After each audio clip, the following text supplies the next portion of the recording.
ಜಮ್ಮು ಮತ್ತು ಕಾಶ್ಮೀರದಲ್ಲಿ ಎಡೆಬಿಡದೆ ಮಳೆ ಸುರಿಯುತ್ತಿದೆ. ಹಾಗಾಗಿ ಅಮರನಾಥ ಯಾತ್ರೆಯನ್ನು ಸ್ಥಗಿತಗೊಳಿಸಲಾಗಿದೆ. ಕಳೆದ 36 ಗಂಟೆಗಳಿಂದ ನಿರಂತರವಾಗಿ ಮಳೆ ಸುರಿಯುತ್ತಿರುವ ಕಾರಣ ಇಂದು ಕೂಡ ಅಮರನಾಥ ಯಾತ್ರೆಯನ್ನು ಸ್ಥಗಿತಗೊಳಿಸಲಾಗಿದೆ ಎಂದು ಅಧಿಕಾರಿಗಳು ಮಾಹಿತಿ ನೀಡಿದ್ದಾರೆ.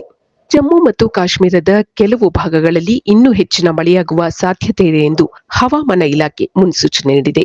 ನಿನ್ನೆ ಬಲ್ತಾಲ್ ಮಾರ್ಗದಲ್ಲಿ ಭೂಕುಸಿತ ಸಂಭವಿಸಿ ಮಹಿಳಾ ಯಾತ್ರಿಕರೊಬ್ಬರು ಮೃತಪಟ್ಟಿದ್ದು 3 ಗಾಯಗೊಂಡಿದ್ದಾರೆ. ಪಹಲ್ಗಾಮ್ ಮತ್ತು ಬಲ್ತಾಲ್ ಶಿಬಿರಗಳಿಂದ ಗುರುವಾರ ಅಮರನಾಥ ಯಾತ್ರೆಯನ್ನು ಸ್ಥಗಿತಗೊಳಿಸಲಾಗಿದೆ. ಭಾರೀ ಮಳೆಯಿಂದಾಗಿ 2 ಮಾರ್ಗಗಳಲ್ಲಿ ರಸ್ತೆ ಹದಗೆಟ್ಟಿದ್ದು ದುರಸ್ತಿ ಕಾರ್ಯ ನಡೆಯುತ್ತಿದೆ ಎಂದು ಅಧಿಕಾರಿಗಳು ತಿಳಿಸಿದ್ದಾರೆ. ಆದರೂ ಕೂಡ ಪಂಚ್ತಾಮಿ ಶಿಬಿರದಲ್ಲಿ ತಂಗಿದ್ದ ಯಾತ್ರಿಕರಿಗೆ ಬಿಆರ್ಒ ಮತ್ತು ಪರ್ವತ ರಕ್ಷಣಾ ತಂಡಗಳು ಸಾಕಷ್ಟು ನಿಯೋಜನೆಯೊಂದಿಗೆ ಪರ್ವತವನ್ನು ಇಳಿಯಲು ಅವಕಾಶ ಮಾಡಿಕೊಡುತ್ತಿದೆ ಎಂದು ಅವರು ವಿವರಿಸಿದ್ದಾರೆ. ಹವಾಮಾನ ಆಧರಿಸಿ ಶುಕ್ರವಾರದಿಂದ ಯಾತ್ರೆಯನ್ನು ಮತ್ತೆ ಆರಂಭಿಸಲಾಗುವುದು.